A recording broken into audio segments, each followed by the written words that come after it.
I'm Commander Shepard, and this is my favorite podcast on the Citadel.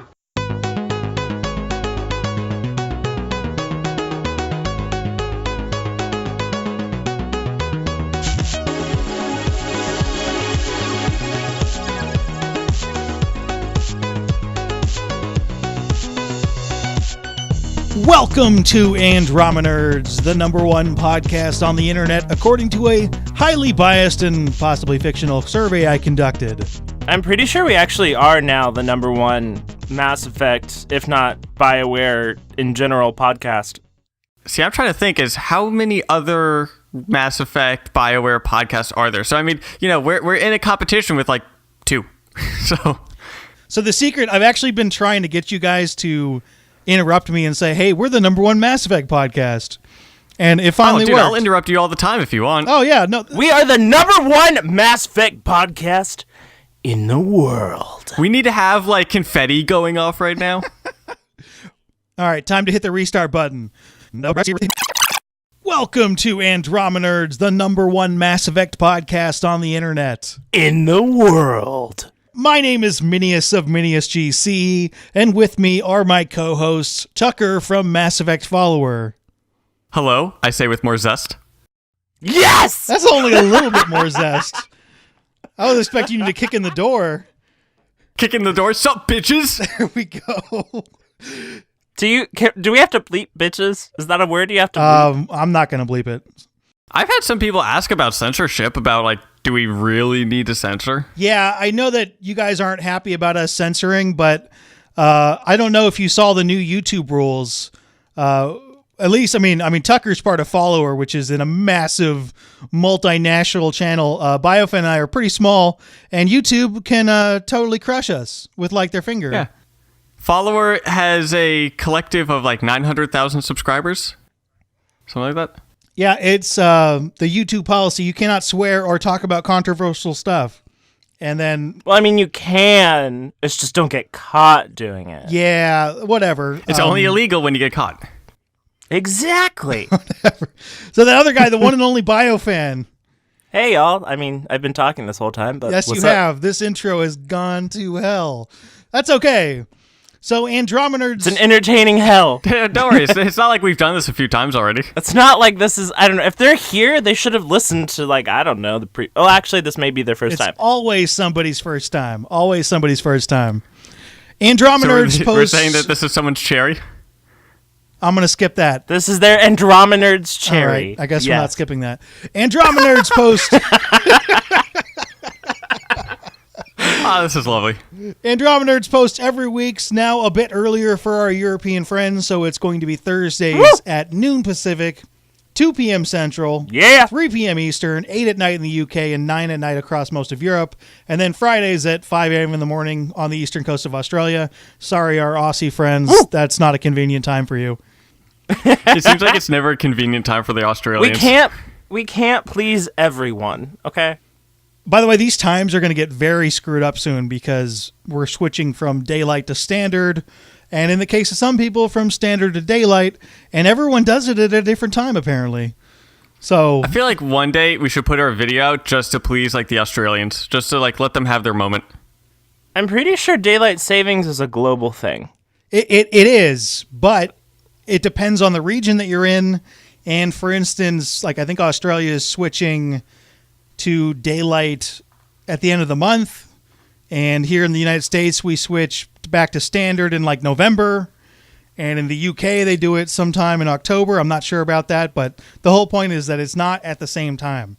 That's okay. Well, actually, there are some countries that do not recognize daylight saving times. That is also true.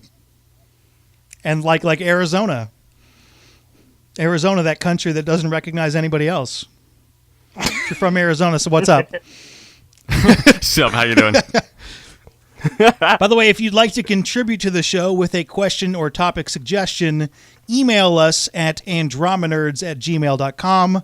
I used to say if you'd like to be a part of the show, and I got in trouble for that because I thought it was a neat way to say, hey, email us and you can contribute to the show this way, so you'll be a part of the show. But apparently you guys are thinking that we have extra spots, but we do not. we actually have this taken care of. So secrets. Yeah, we'll have a fourth. Well, we should have a full show coming up soon. Right now, there is a giveaway on Mass Effect Follower that has something to do with our questions. Oh, yeah. Just submit your questions at andromenerds@gmail.com, and we go through all the questions, and we pick out ones that we feel are pretty good to use. We talk about them on the podcast, and then from those, we're going to pick our favorite one, or the one that we feel was the most interesting to discuss, and that person will win Mass Effect Andromeda. That's like the top prize there. I like give away stuffed animals, and you give away the actual game. Well, again, followers a bit bigger than you guys. By the way, the next show we're going to do is going to be all questions to wrap this up. So if you have a question, I want to get this in. Yeah, episode 8, all questions all the way through, and then just because there are a lot of really good questions, and because it is for this month specifically, the questions. We thought that doing a podcast to get through all the questions would be the best, just to get in as many entries as we can. That, and we're just generally excited that you guys love the podcast that much that you're sending in all these questions. That's awesome. How many questions do we get normally per week, or how many have we gotten? Let's see. So far, there have been about 300, 400-ish. It's a pretty significant amount of emails. Yeah. Mm-hmm. So if we do not read your question on the air, don't feel too hurt. There's a pretty large pool to go through. And not just that, but I mean, even after this, we're still going to read questions as we go through. Oh, yeah. Questions is a thing. Yeah. We dive in there and find the golden nuggets of questions. Probably the worst giveaway I've ever done was the favorite quote from Mass Effect. I had about 700, 800 submissions. That sounds awesome. I had to go through each one. That's nice. The winner was you exist because we allow it, and you will end because we demand it. That was the winner. Mass Effect 1. Yep. Pretty powerful quote, man. Dude, that is a good quote. Dude, hearing that quote sends shivers down my spine still. Just his voice and the way that it goes is great. Although there are some other fantastic quotes, like I'm trying to remember another one. Oh, it was you can pay a soldier to charge a field. You can pay a soldier to you can pay a soldier to charge a field, and then another part, but you cannot pay him to believe. That was Zaid, I believe. And another one was ask the ghosts of, or I'm really messing this one up. Yeah, ask the souls of it. Like you're talking about, it was a Java ask the quote. souls of a trillion dead. So you're asking souls if they want to have sex with you? I'm very confused here. It's Mass Effect, right? You're supposed to have sex with aliens. That's what it's about. I figured that one of these topics will go over each alien species and talk about exactly how much we want to have sex with them. Now, here it is. Stand in the ashes of a trillion dead souls and ask the ghost if honor matters. The silence is your answer. That was also from Javik. That was a very powerful quote. I mean, there were so many great ones. And then there were ones like, we'll bang, okay? I'm like, get out of here. But that's the #1 Mass Effect quote. Well, it is, but there's also like 400 submissions of those. I'm like, I'm not doing no. Although there were a lot of repeat submissions, so I kind of picked the first person who said that quote because that's he said it first. That's something that, I mean, there's a lot of lines in Mass Effect, but it's quite a bit. It was still pretty good. I'm trying to find the voice actor who voiced Sovereign, and there it is. Was it Mark Meir? Because he did a lot of Peter Jessup. Okay. Interesting. Okay. So, before we get into our actual topic, BioFan has something extra super vital that he didn't want to tell us about before. What's up, man? Oh, yeah, I completely forgot about this. Are you sitting down? Minius, are you sitting down? I am sitting down. Tucker, are you sitting down? I am sitting crisscross applesauce, yes. Okay. Because this is the most important, most vital piece of information in the entire development cycle. Everyone listening to this, I hope you're sitting down. There's an and in the middle of it, so brace yourselves to the end. In Mass Effect Andromeda, there will be blue Asari butts and male butts of varying shades. You got to be kidding me. This headphone's cut out. Don't worry, you didn't miss anything. What happened? In Mass Effect Andromeda, there will be blue Asari butts and regular male butts that aren't blue. Yeah, that's you're right. That was worth the build-up. That was definitely worth the build-up. Audio seems to have cut out for me, too.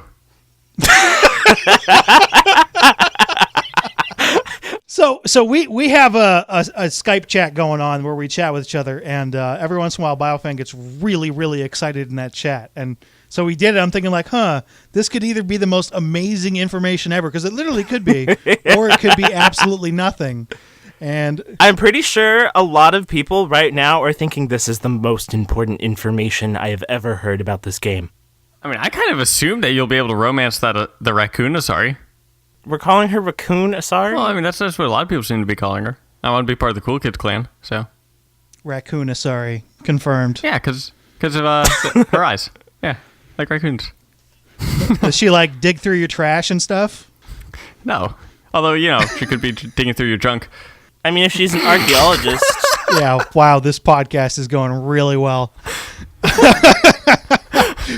In terms of the butt thing, the devs were all tweeting about butts the other day, and so I got confirmation on those two different types of butts. You're welcome.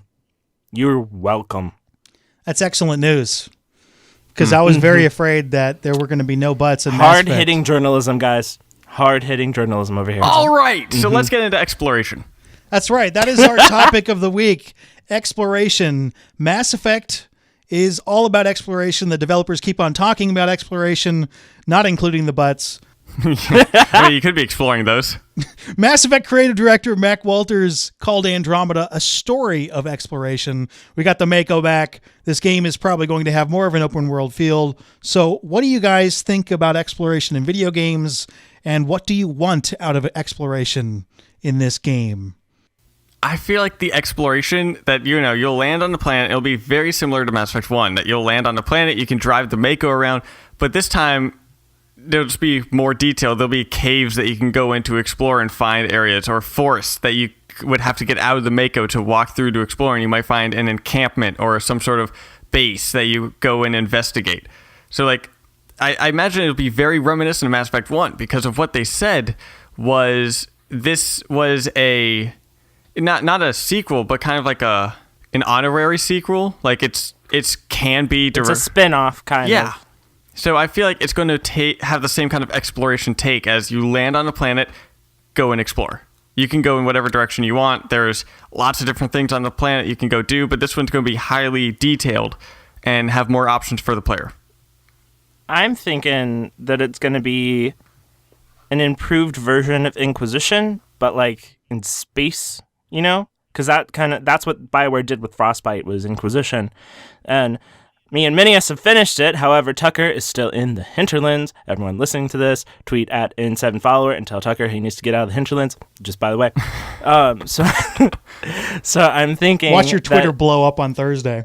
Watch your Twitter. He needs to get out of the hinterlands. Tweet him. Tell him every day, multiple times if you have to, so he can just get out of the hinterlands. Oh, man, you think this is what does it? Oh, man, but again, digressing back to a contest, I won about Twitter.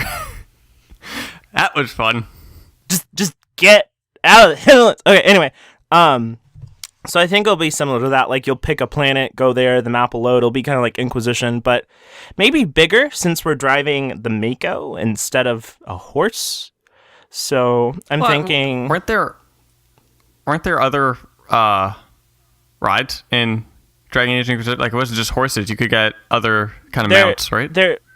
You can, but they're all quadrupeds. Yeah, well, all right. Don't they all move at the same speed, too? Yep. So it's all aesthetic. Yeah, aesthetic, yeah. Yep.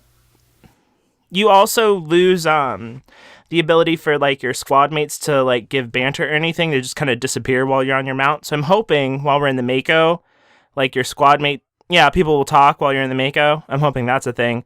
I'm also hoping they said, I forget when they said it, but I know they said it, that a lot of exploration would be optional, and I'm hoping it's very optional instead of in Inquisition where we had like the PowerPoint system, so you had to like go do side quest stuff to unlock the main quests. So I'm hoping exploration is merely like, if you want to go do it, you can find some pretty cool stuff, find some pretty cool, I don't know how they're going to do, I guess like crafting maybe, like some form of units that you can use to get cool stuff. Like you can find those units out exploring and stuff. So you're encouraged, but it's not mandatory, you know? I wouldn't mind if the exploration was kind of like Far Cry 4, especially because how we know that they're scanning and whatnot instead of like hunting for other animals. You're going around trying to scan other plants and animals when you go on a new area, and also just the free roam ability of kind of like Far Cry 4, how you can walk around places, or you can get in a vehicle and go there, or and clear just them out, other ways. Right? Yeah. I was actually going to ask you guys, what's your favorite video game that does exploration? Far Cry.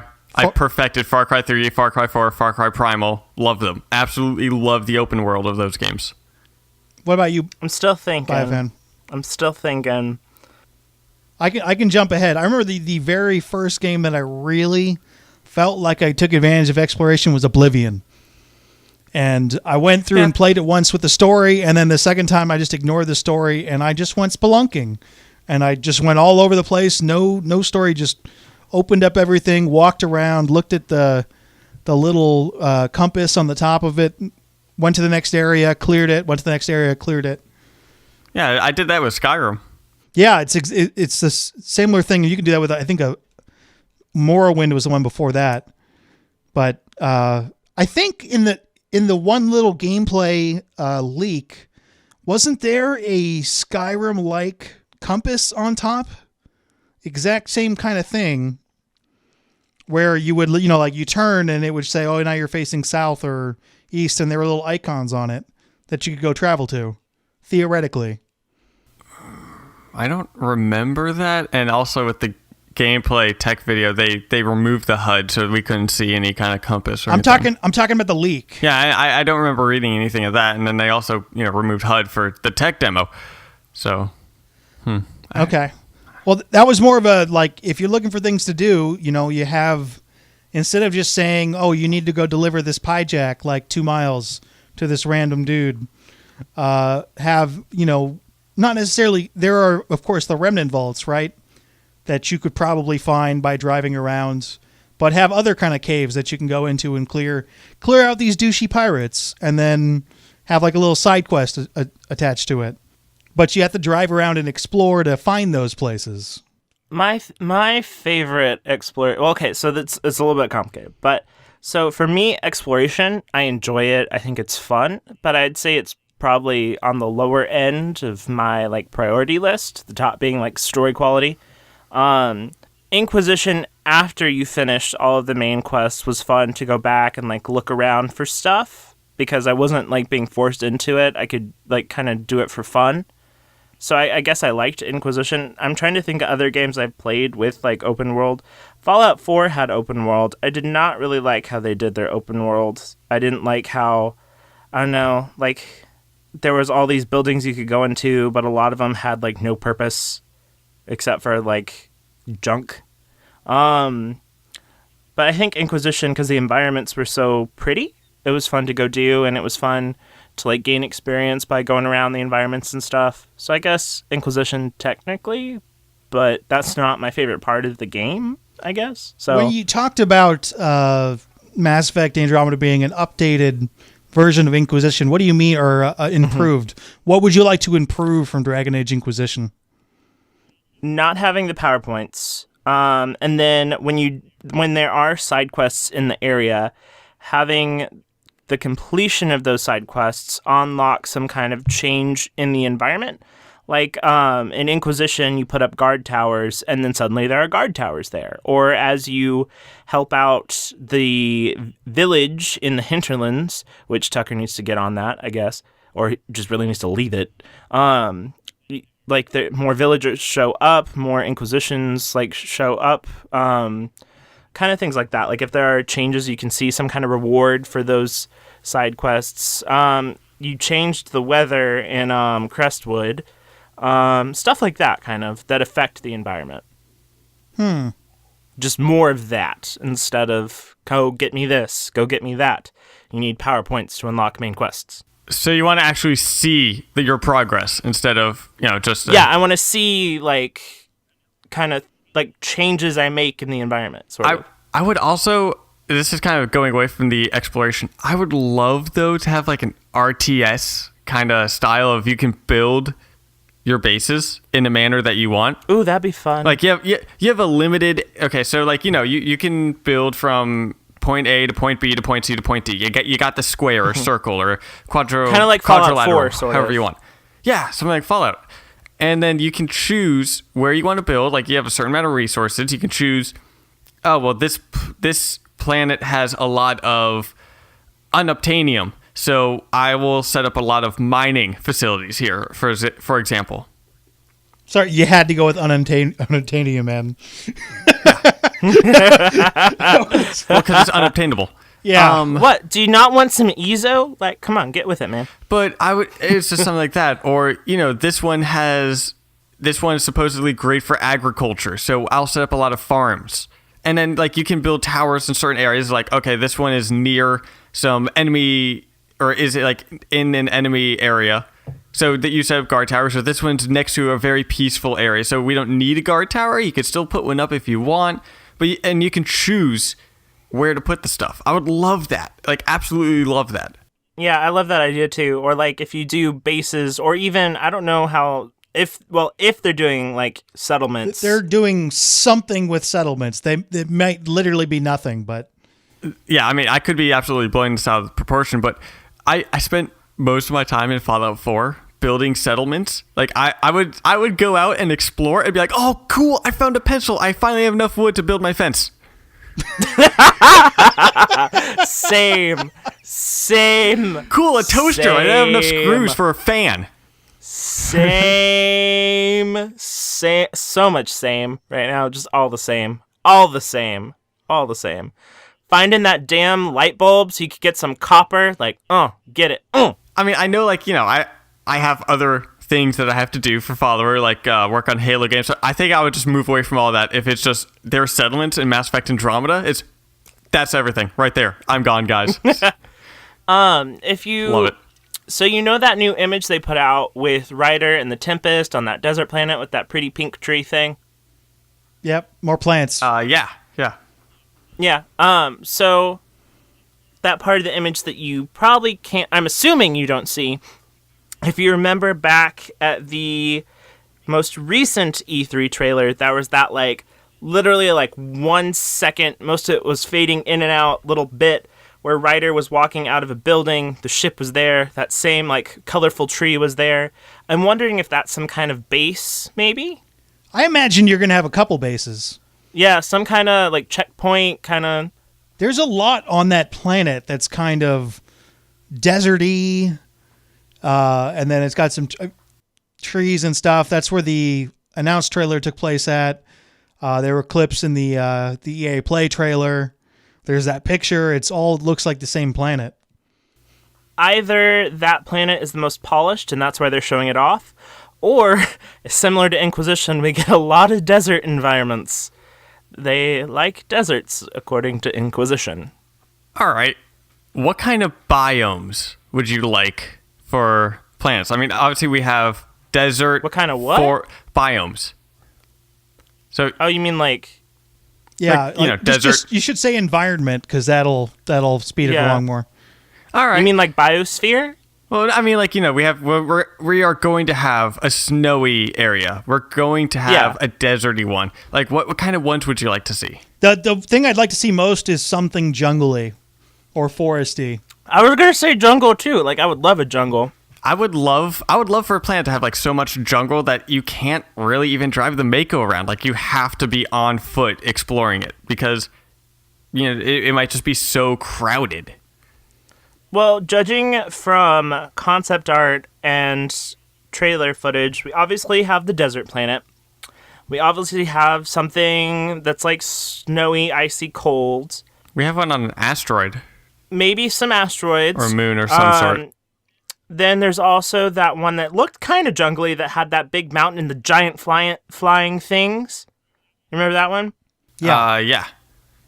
And then there's that one that had the fire that might be like kind of like a crash or some kind of molten lava place. I don't know, something fire. Just a planet where everything's on fire. Just a planet where everything is on fire. What else do we have? There's that purple planet. The one, well, I say purple. It was once Mac Walter's Twitter header.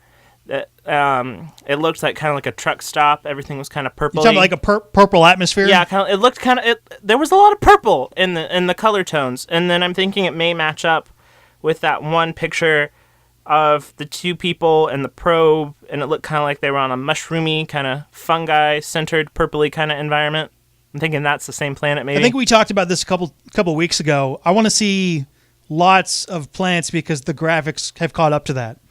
So anything with exotic plants going on, which is, we said jungle, if there's like a mushroom jungle, I think that'd be cool. Mushroom jungle, yes. Oh, there's also there's that planet that was really gassy, and it had like the coral and like the big red bug things. You remember that one from that trailer? Like a swamp, but colorful.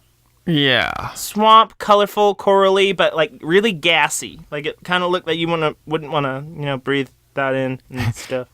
Might need a helmet for that area. We're going to get back into this? Yeah. I'm not sure I would not want to be the unfortunate colonist that gets like set up on that planet. You always need to walk around with a helmet. So when we're talking about kind of Dragon Age Inquisition and getting these different planets, how in Dragon Age Inquisition there is an explorable area, it's probably going to be somewhat similar to that as far as Mass Effect goes, where each planet will have an explorable area, except you get the Mako to drive around.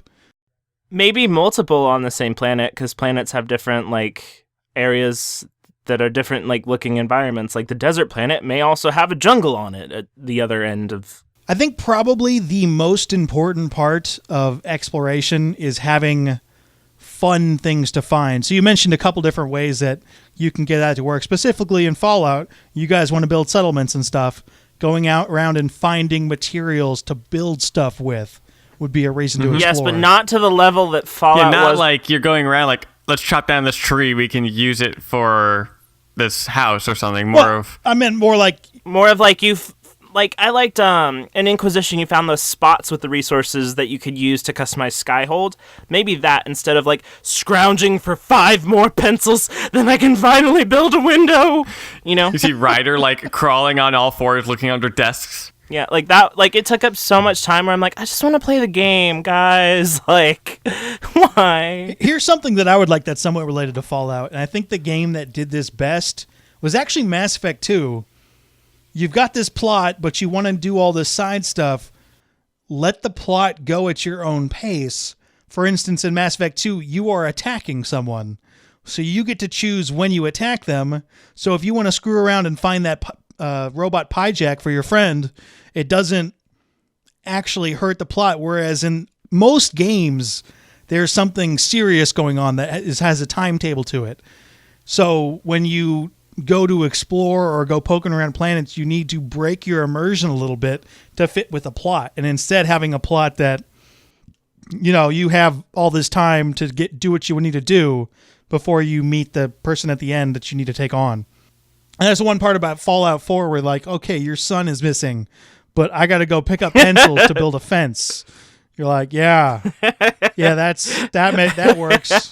I think I've spent over 100 hours in Fallout 4. Last time I checked, I think it was like 113 hours or something. And I haven't even gone to Diamond City yet. Yeah, that totally makes sense. Yeah. All I've been doing is building my settlement and such. I didn't get to Diamond City until probably like 50 hours in, because I was like, this is fun. Let's build some stuff. Yeah, so some plot line doesn't push you along, and I know normally story-based plot lines, there's a bit of a time element to it, but... That or like, if you are building, the materials you need to build with are easier to acquire than looking for those goddamn light bulbs. Like, finding like the Inquisition, like you would find like a quarry or like some woods that you can like take the wood from the trees and stuff. So like kind of those instead of searching for individual items to get the individual materials and things, you know? I do know. Here's a topic, and I wanted to have this as this was the original Crown idea, which is why I pulled it out of nowhere. But what day does Mass Effect Andromeda come out? Here's the thing. Are we doing like the Price is Right kind of thing? Like, if you're over, you're out? How do you go over as far as the date's concerned, though? If it comes out before. I guess, or comes out afterwards? That would be under? No, so here's then that's under. I don't want to do that. I think it's just date wise. You pick a date, and if the release date is closest to that, you win. You get the crown for a week. Okay. Do you want? Okay. I'll just March 14th. March 14th. Take that off the board. March 14th. That has the BioFan official like pin in it. March 14th. That's what I'm calling. Now, what if I do March 13th?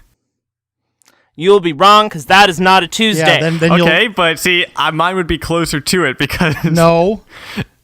No. If it was like March the 7th, then technically, I guess you would be closer to it. That's what I'm meaning. But, I mean... I'm not going to be an asshole about that. I'm picking February 21st. Ooh, February 21st. Interesting. I have a reason for that not to be. I'm actually going March 28th. You see, I used to be March 28th as well, but then it was explained to me that is the last day of their financial, like, last Tuesday of their financial year. Mm-hmm. And so they might want to, like, end the year with a bang. So if they put it, like, 2 weeks before... The main reason I have it there, and it's also going to make things difficult, it also depends on how much EA cares about this, but there's another game coming out that's kind of a sci-fi exploration date game. Sci-fi. No Man's Sky? Horizon Zero Dawn, which is getting a lot of positive previews and buzzes and stuff like that, and they may not want to put Mass Effect Andromeda right on top of that. I believe that game is coming out at the end. When does it come out? At the end of February. So you want to give it as much time in between those. That's my thinking. But the thing is, their Q4, the last Tuesday of EA's Q4 is March 28th, which is the last possible day for Mass Effect Andromeda release, which I think is a good point because then it'll be more polished and whatnot. But at the same time, if they want to maybe end the year with a bang, they do the 14th. But also, in addition to that, going along with Minius, if they want to start the year out strong, they go on the last day of the March to release. Last Tuesday, by the way, for everyone listening, games always release on Tuesday in the US. That's why we're going with Tuesdays. If you're like looking at us like, why the fuck are you guys only doing Tuesdays? What is this? It's because they only release games on Tuesdays. In the UK, it's on the following Friday. Yeah, there are some special games, like if it's... Yeah, there are some... It's not always true, but it's the typical pattern. Yeah, the typical day. What? I know there's some games, like a lot of horror games, like to come out on like a Friday the 13th kind of thing. But typically, it's usually on Tuesdays. Let me put it this way. There has not been a BioWare game that is not launched on a Tuesday. Every BioWare game has always launched on a Tuesday. Well, a lot of games come out on Tuesdays. That's just kind of the typical thing for it. It's the almost every standard, game. yeah. Literally almost every game. So, okay, we will not get the answer. We will not know who is correct probably until the game actually releases, because it is a thing. When they announce a date, then they delay it by a couple of weeks or a month. So the thing that I got going on that is, collectively out of all your guesses, my guess is closest to the actual releases of Mass Effect that they've ever been. Yeah, that's true. They change that up. They don't necessarily keep true to that. They change it up all the time. Well, I know, but like Mass Effect 2 came out late January, and Mass Effect 3 came out the first week of March. So we're still in March. It'll be according to, if there is a tie, by the way, where it's directly in between two of ours, we'll have a dual monarchy. Yeah, if it's the 21st, we both get a crown. Yeah, it'll be like the Spartan Kingdom where there's two kings. And if it's the 28th, do you get, and we find out that is indeed a G, which I'm now thinking it is a G, then you get like two. I'm pretty sure it's a G now. Like I went back in, and the G in the official Mass Effect font looks like that. So So that means that Minius. I'm fine to give you a crown now. No, I'm waiting for it to be official. You're waiting for it. Yeah, it's got to be official. I don't want to be a false king because that's like all kinds of bad in fables and stuff. So waiting for it to be official. What if it's never really revealed though? Well, you just then I don't get a crown. It's got to be official, but we are going to totally pin down Mac Walters and then get the answer to that. Dude, I'm still banking on that Q. If it's, you know what? I want the crown, but I kind of want it to be a Q because I think that'd be hilarious. I want it it'd be really I funny. want it to be a Q too. Just so great. I wanted to just mess with us. How about having it be something like an alien letter? That's what I was thinking, but that'd be a little weird. I find it funny how an alien letter would match up perfectly with the official Mass Effect font's G. A hieroglyph or something like that? Yeah, something like that. I just wanted to mess with us. Like, that's not even a 2. For all we know, that could be an alien's language for tree. Why you have a whatever? Okay, you know what? Now, on the topic, because how we're talking about kings, let's bring this back a bit. Bring it, Tucker. Okay. Me and Minius are just like that. Okay, Tucker. Okay, ready? Here is what the question is. I don't have my glasses, so I kind of have to get close to my computer a little bit to reread this, but... I love how passionate he is about this. Well, we kind of lit him up, so... Okay. He's got to come back. So this is the question. Squad is still dead for this the official is the question record, from the very lovely Raven Wolf. It is... If I'm you so were a sorry, commander, Raven Wolf. like Commander Shepard, you had the option of picking every character within the Mass Effect universe and gather a team, which I think we did 3 people? Was that it? Yeah, well, Yeah. there's a reason 3. we did that. Go ahead and finish the question before I get into that. Okay, you had a chance, or every character, and gather a team. What character would you pick as a team, and why would you pick that character? Okay, where does it say in that question that it is an immediate fight right there? It is gathering a team. Tucker, you're missing something, though. We totally changed the question because Well, that's what it was in for. I was answering that question. I'm glad you explained that for everybody because we totally piled on you there, but that question was asked there is so loaded it could take us like a half an hour. So we totally shrunk it down to Here is some research. I did. A man named Tony Blair, who is a self-defense guru and the Prime creator Minister? of the Spear self-defense system, he says that the mind and being tactful is more powerful than brute force. he hasn't faced a Has Krogan. he ever faced a Krogan? That is my question. like No, there's but how many Krogan have you faced in Mass Effect and easily beat them? Not everyone is Shepard. Okay. Yeah, that's not really fair, but No, but Why do you think the genophage happened? Okay. Yeah, Okay. well, yeah, because they were like bunnies. They just kept popping them out, fighting. They weren't just bunnies. They were badass, gonna kill you. We are awesome and totally badass bunnies. Dude, don't dismerch bunnies. Those things have really sharp claws. wow. So you need a bunny. So I'm going to change my team then. I'm going to take You're gonna take a bunny? Kalaros the Thresher Maw. I'm going to take Harbinger, like the straight You up can't. like No, two-tone. you can't take a Reaper. That I was changed part my of the thing. mind. We're changing the question again. Change the question. No. It was about the original question. So here's the other thing. Look, no. Some of the best leaders in the world are known for their how tactful they were. Like Alexander the Great and Hannibal and George Washington and Napoleon. Sure, there are some that use brute force like Vlad the Impaler and Genghis Khan, but they are still known for being tactful. There is importance to having some. Tucker, it's not like we picked 3 Krogan. We picked 1 Krogan. And the other people get the tactics, and they use the Krogan to crush you. No, this is what. Tucker, you're not leading an army. You're a team of 4 people. Yes, and you can still be tactful with that. There is some of the special forces. Yeah. It's just a group of like 4 or 5 people. Yeah, and my team is tactful, but I have better tools than you do.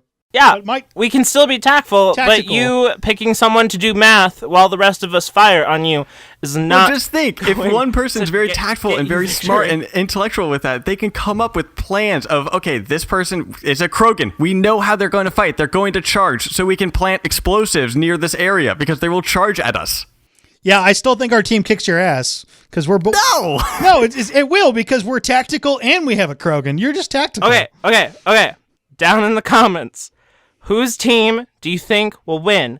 My team of Arya Talok, Eve / Erdnot Bakara, and Rex, or Minius' team of Minius, who was on your team again? Taylor Vasir, Tandem Bao, who actually I'm probably going to lose this because we never seen him fight, but he's a Solarian, former SDG Spectre, and Grunt because he's hilarious, and a Krogan because you need Okay. a Krogan. And then Tucker, who was dead on your team? I had Nihilus, Anderson, and That guy that did math? no, I was speculating him. I don't think I actually made him on my team. I think I was I think you speculating picked him. David- Okay, Because, so he- between those 3 teams, everyone listening to this down in the comments, between me and Minius, who wins? All right, no, it was Nihilus, Anderson, and I think I had Nasari in there. I'm Or pretty was it sure you Morden? had someone that did math. I think I had Morden there just because I really like Morden. Okay. So Nihilus, Anderson, and Morden. Keep in mind, I have the most Spectres, and I also have a Krogan. I have 2 Krogan and the most badass Asari to ever badass. So, you know what? I got the mad scientist. on. He could just incinerate your armor. By the way, there's also one person that brought this. Actually, a couple of people brought this up, but we didn't mention the Shadow Broker. Yeah, that's why I didn't pick him, because I know that we never thought of him, so I wasn't even gonna. No, I mean, I have a reason for not picking him, which is why I didn't want to really? pick him. Yeah, he's a Yogg, and Yogg are gonna fucking kill everyone. So He's not going to be a team player. Oh, so you're going on that he would also kill your own team. yes, you'd kill your own team. I mean, like, I wouldn't want the Elusive Man either, because the Elusive Man's going in to be the Elusive Man. He's not a team player.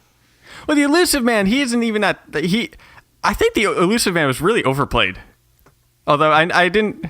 But the point is that you're creating a team. You need some team players, Yeah. and you need people who won't try to kill you. So Yeah, so that's why I didn't. Although I still actually think that the Shadow Broker would still. I mean, even if it was a group of 3 Krogan, the Shadow Broker would still kick the ass. kick the ass. Yeah, a Yogg. Kick I their bet ass. a Yogg could counter a Krogan. all the butts. A Yogg could counter a Krogan. The Shadow Broker DLC, if you bring like Grunt along and Grunt gets knocked out with like a single blow and looks really pathetic, that's more of a story thing. Well, yeah, that's all of a story thing. But I mean, still, it's the Yogg are 2-3 times the size of the Krogan and just as powerful. We've only seen one. Yeah, well, no, 2. we've seen 2 because Oh, yeah. the Shadow Broker That and thing's then not that much I bigger, mean, though. they're big. Yeah, okay. Same thing though. I think it's going to turn and kill you. Well, yeah, I mean, because they're just ruthless. They just kill everything. And Although no, because the Shadow Broker did have people working for him that he did interact with, so he had to have some kind of comic He also collectiveness. killed a lot of them. Well, that's true He too. also killed quite a lot of them. But he still had people working for him, meaning that he didn't kill every person. So he had to have some sort of. Yeah, but he was in charge. I would not define him as a team player. no, Tucker. not as a team player, but I was meaning like he could work with as a team. If you Suicide Squad him. As I understand this question, you were picking a team and you were in charge of it, right? Yeah, you're the commander. So if you're picking someone who is going to kill you to be the commander, that's probably not good. Oh, you could Suicide Squad him. Assuming that he'll go. Anyway, that was my thought. I actually did think of the Shadow Broker, but I don't really want Shadow Broker on my team. Questions? Us as a squad. The person that came up with us as a squad. Oh yeah, what was that squad that the person came up with? It was like they commented about Minius's lack of biology skills and said that I would be the medic, and then I think like Tucker was the pilot or something. So I guess you're firing a gun or something, Minius. Why the would I be the pilot? Yeah, I like that comment because it's like my contribution to the team was being offset by your abilities. You're like, BioFan's good at biology, so he'll make up for Minius. And then there's... I wish some of my professors were listening right now. that was my contribution, was to bring the team down a notch so you could bring it back up. Well, I mean, you have to have the basis of the realism. Oh, boy. I assume you're the one with the gun, and Tucker is the one with the ship, and I'm the one with keeping the people alive and whatnot. Where did I get the pilot in this? I don't know. The person put you as... I don't know why they put you as the pilot. I guess they feel like you would be a great ship pilot. Are they like relating me to Joker with the way I act, or? I don't know. By the way, I want to note that team does not have a Krogan. I think that even if it was Don't give away our new podcast person. God. Ugh. See, what I'm thinking is if it was the team of the three of us, I think we would accidentally get ourselves killed before we even get to any battle. You're like driving the ship. You're I'd like, accidentally open up the airlock like, oh, that was not the go button. We're totally dead. got accidentally reversed into the Citadel. BioFan and I are too busy about arguing whether or not it's an O or a G, and we never get to the fight. Is there anything I should know? You have unread messages at your private terminal. What's up, my homegirl Kelly? What do we got, Tucker? First question is from Narwhal Nachos. And this person, I love this person's name. Dude, this person's name alone is like a reason why I picked it. They get the official gold star from BioFan. The question is, if you had to pick one piece of technology from the Mass Effect series to have in the present day, what would it be and why? All right, how can we change this question to make Tucker look bad? See, this is where it turns on you. I was going to pick Metagel because of the amount of medical boost that it would give. Turn that around. Yeah, but Turn there's that one cooler around. stuff. There's cooler stuff to have fun with in the moment. So I'm assuming if you choose something like EZO, that's totally cheating because there's a lot of technology off of that. Yeah, I mean, what kind of technology? Basic faster than light technology is something I want. So could I choose a biotic implant? That way I could go around being all badass in my biotics and shit. Wait, a plant? A biotic implant. Oh, okay. Oh, implant. I thought I said biotic plant. Yeah, that's what I heard. Biotic and I'm plant. like, you want a plant out of everything? No, I want a biotic implant, kind of like what Miranda has or what Caden has. That way I can go around being all biotic. So you just want biotics. I want biotics. Because I'm pretty sure if we put a biotic implant in you, the chances are you just die from the surgery or have something in your brain that couldn't do anything. I want a non-fatal biotic implant. Assuming that you wouldn't die from it, I want a biotic implant. See, I would go with something that's actually beneficial to the world, like Metagel, or how about the Universal Translator? But what's wrong? how are you gonna have fun with that though? How is peace on Earth and life fun? Yeah. Well, I mean, no, just Jeez, imagine, Tucker. if we have Metagel. Tucker, they have those in Mass Effect, and there's definitely not peace. But if we have Metagel, can you imagine how the medical boost that we would get around the entire world? All diseases yes, I would can. basically It be would gone. be absolutely amazing, and it would revolutionize all that is medicine. I mean, it would. I mean, what's the average lifespan in Mass Effect for humans? Isn't it 150 years? I don't know if that's due to Metagel, but yeah, it's something like that. I imagine it'd be a key part to it. With that 150 years, are they taking in part quality of life? Because when you get really old, when you get really, really old, you're pretty much guaranteed to get you're pretty much guaranteed to get some form of dementia or some kind of gradual brain decline, brain decay. So I don't know that it's a very happy 150. I mean, what isn't Anderson or something in the 60s? And he still looks pretty decent. Yeah, but he's in his 60s. There are a ton of people in their 60s that are going around doing Anderson stuff. Yeah, but he still looks decent, and he's still in the military and going around. I mean, yeah, he's there are not plenty of military 60-year-old guys doing what Anderson does. Well, maybe not exactly what Anderson does because Reapers and stuff, but same stuff. Yeah, I'm gonna go selfish still and go with that faster than light technology, which technically can benefit people. Well, that would also benefit. Yeah, but I like how your thought is to the benefit of society, and we want to push stuff with our minds. We want to have fun. All right, Angus McNabb asks, do you guys want a squadmates to be expendable like the way in Mass Effect 1, where you have to make a few quick decisions or sacrifices between characters like Ashley or Caden? Or would you rather be like Mass Effect 2, where a lack of preparation, relationship building for the final battle could cost you multiple squadmates? I mean, I assume one or the other is going to happen. Squadmates are going to have the option to die. That's kind of a normal thing. Or leave. I would much prefer the latter, especially because with the first one, that's just a choice. It doesn't matter if you talk to them or not. That's a choice that's presented. While the others, it's because of a lack of preparation, your characters are now dying. I like the first one with the choices. The hard and whatnot. choice? Yeah, because I think story-wise, that's more interesting. Yeah, I think I would prefer the second one, but the first one might be more interesting. Well, what about? Do you think there's going to be both, or do you think there'll be? The first one is always typically almost always there. The first one where like squadmates can leave or squadmates can die.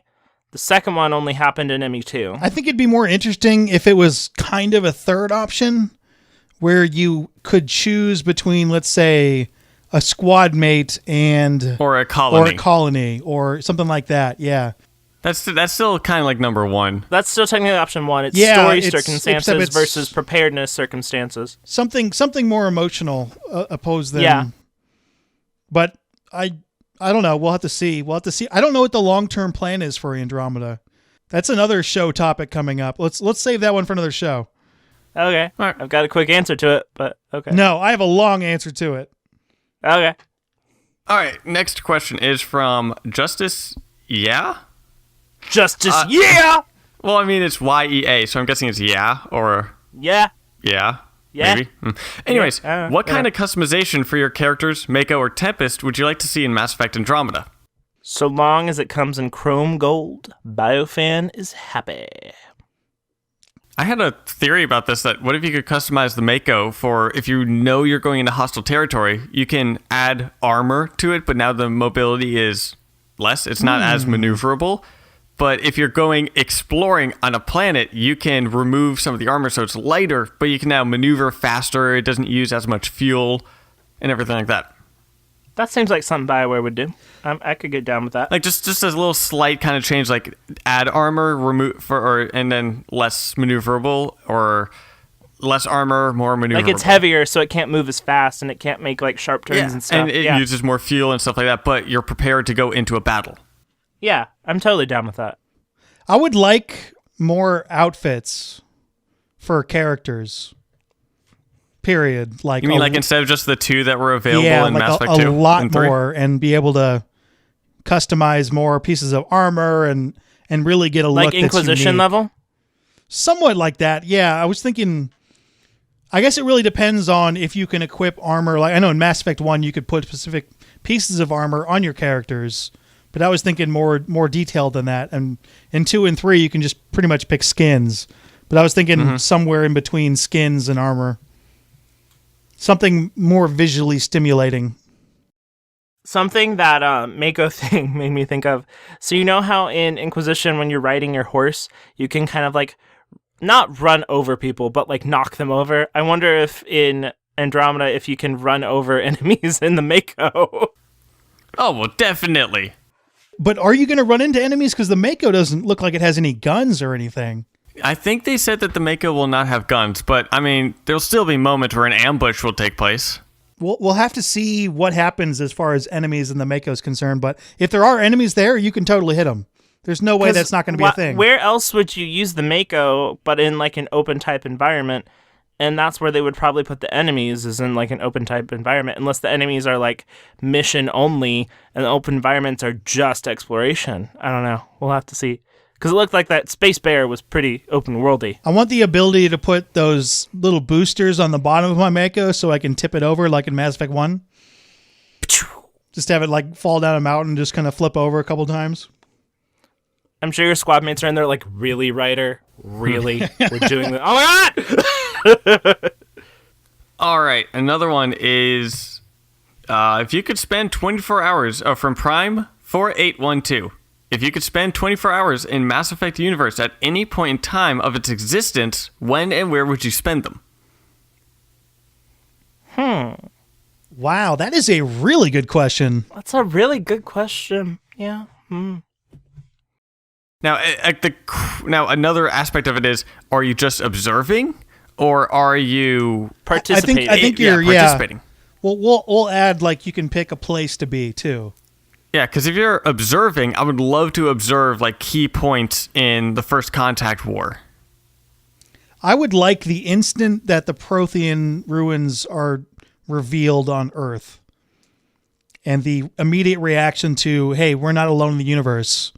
We just found these alien ruins, and then be a part of society for 24 hours.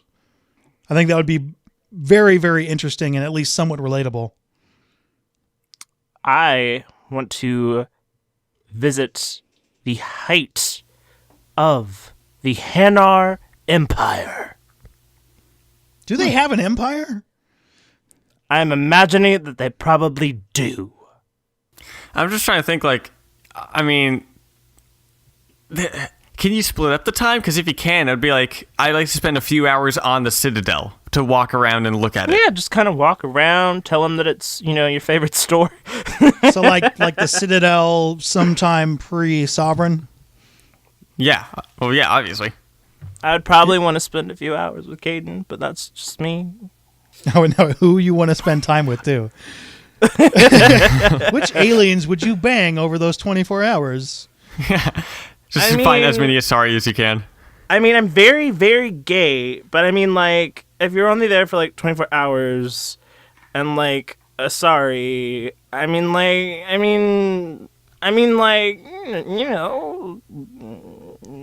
why not? This question went sideways. What's the next one? All right, this one's a bit complicated. Elliot Sim says, what are the guidelines that you would set in place to the Mass Effect Andromeda development team at BioWare to ensure the success of Mass Effect Andromeda, both commercially and critically? You're not allowed to say anything about not listening to EA, as that is a given. Focus on the story before you focus on absolutely anything else. So story. That's what your main focus would be. Story. I would say focus on the world that you're going into, because this is an entire new... I mean, you're going into an entire new area, so the thing that's really going to grab people, especially commercially, is you have never been in this place before. So everything has to be unique and interesting looking. So I would say focus on that stuff. Which technically is largely story. Well, when you said story, I thought you meant like plot. Yeah, Well, I would think like universe building would be very important. Universe building is like story stuff. Sort of. And the easy thing, and I wouldn't focus on it because I think they got it, would be combat. Gameplay in video games is gameplay in video games. Gameplay mechanics. But So that's you want it. Yeah, make sure it's mechanically sound.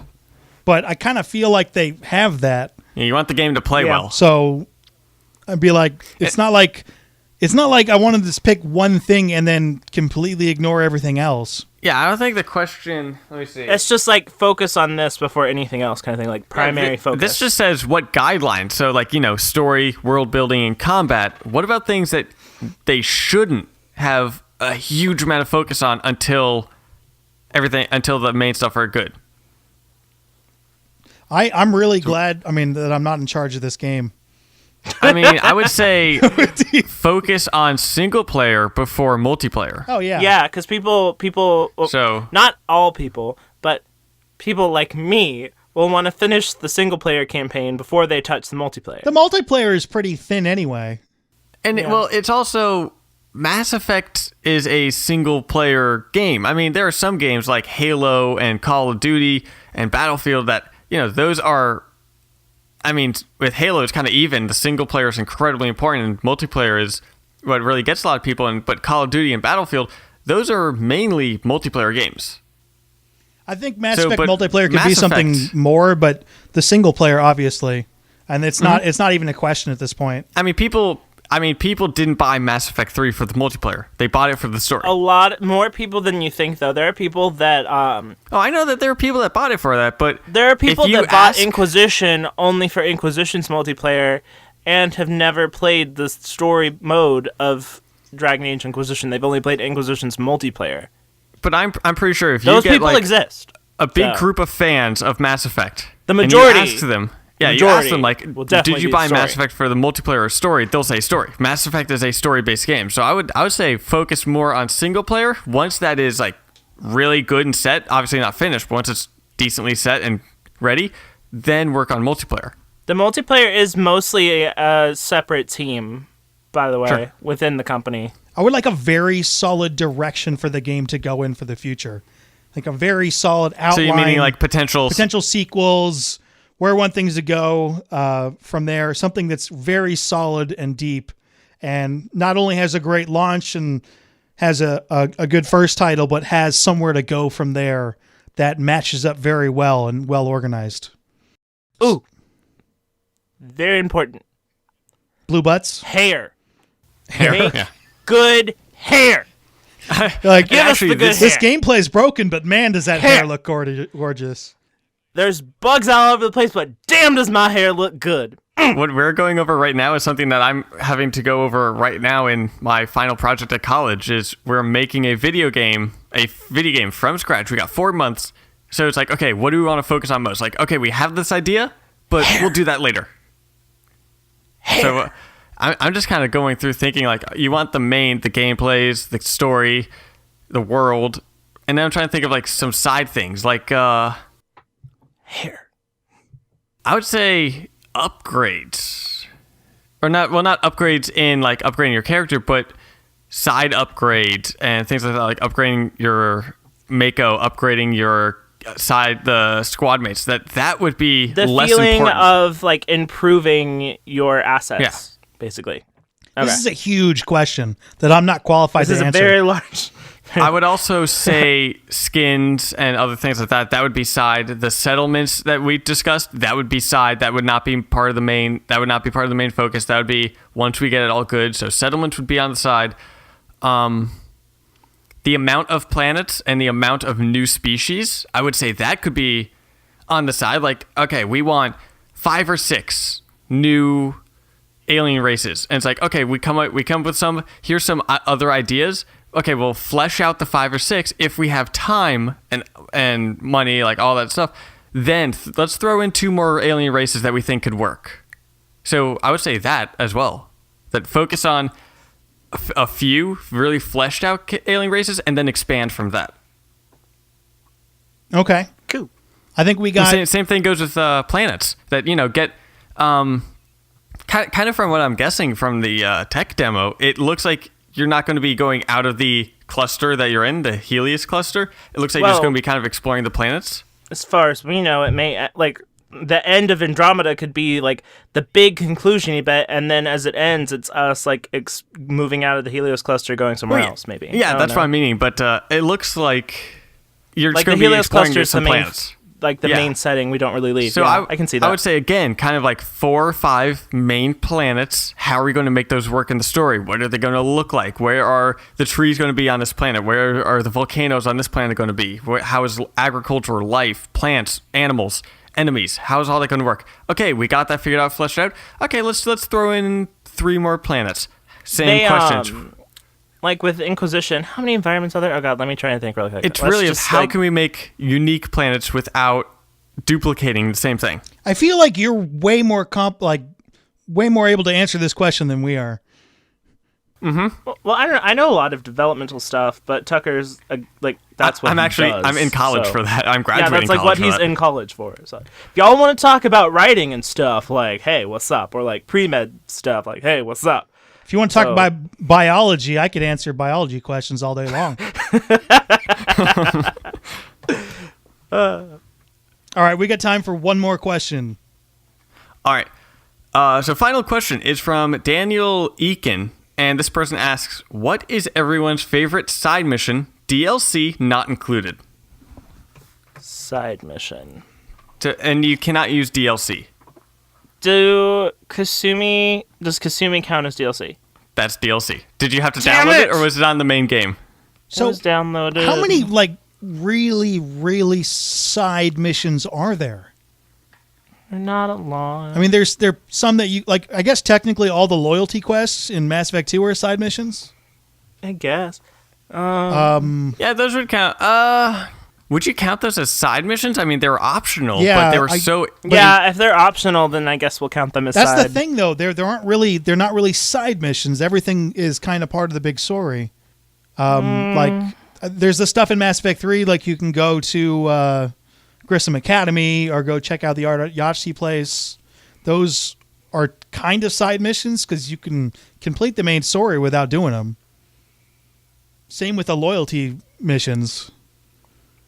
I feel like the side missions in Mass Effect Andromeda aren't as sidey as other games are. Are you sure I can't pick Kasumi's? Because Kasumi's was fun. That's DLC. Can I pick her one in Mass Effect 3 then, since that's technically not DLC?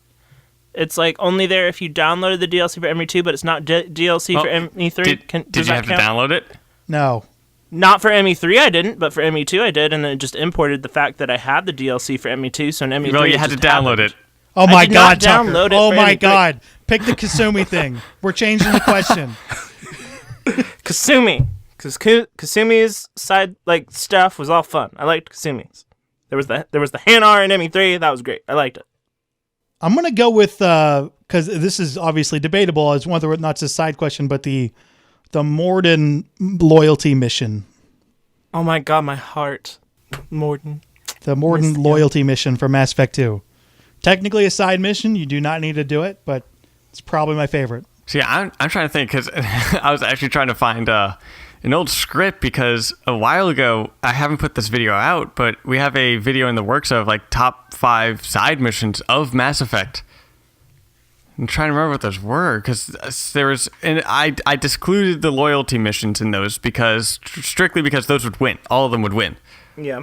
Which is why you can, but there's many options for this. But go ahead and do what you want to do. I would say some of the side missions with Mass Effect 3 just because of...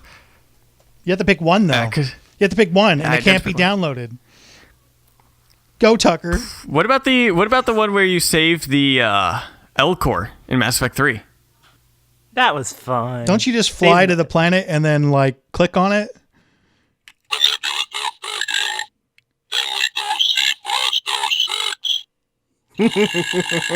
Yeah, that's pretty much it. There's not really a mission there. It is, I guess it's technically a side mission, and that is acceptable because it is fairly emotional, given that it's an L core. I accept your answer. I'm oh my, thinking, oh my God. Fine, you can't pick one. Just pick one. Well, okay, no. What about Rex's family armor from Mass Effect 1? Okay, sure. Okay. Because that was actually pretty important, especially because how Rex is with you throughout your entire game, and that choice alone can make it so you don't kill Rex. All right, we'll go with that. Sure, let's do that one. Yeah, I'd go. And also, it was pretty fun, although it was you're entering a base with the same kind of enemies and the same look. It was still pretty fun. All right, we're about to end this video. Is there anything else y'all want to add? Any videos you want to bring up? I put in a good 20 man-hours on my analysis of the gameplay footage from the Sony press conference. That one I'm pretty proud of. Got a very nice thumbnail slapped on that one. I went so in-depth with it. It's awesome. You should check it out. All right, I'm going to do a video that should be up about recent confirmations and breaking those down. All the stuff that we recently found out and what it could mean for the upcoming game. A video should be coming out either probably Sunday or Monday about how the sibling theory could work. We talked about this in the previous podcast about my idea for how the sibling theory could work and the story and the morality choice it could give you. And I really enjoyed that, so I kind of expanded upon that and went into detail about how it could work. That's all the nerdiness we've got for you today. Next week will be all viewer questions. So if you want in on that, email us a question, Mass Effect related or otherwise, to andromenerds@gmail.com. Along with our co-hosts, be sure to follow Andromenerds on Twitter. If you like this podcast and would like to see some more awesome videos, be sure to check out and subscribe to our respective channels.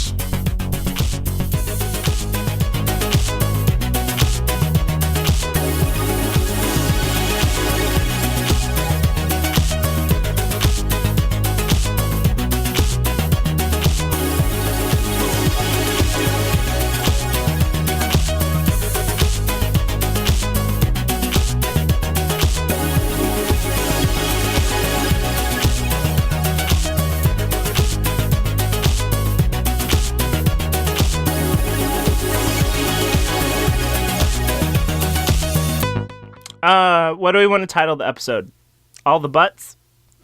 Butt stuff?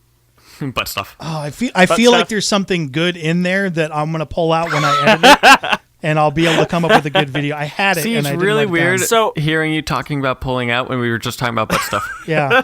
Okay, that's You were like, I feel like there's something good in there. I'm like, something good in there, and I'm going to pull out about butt stuff. That's the title. let the butt stuff happen, Minius. Let the butt stuff happen.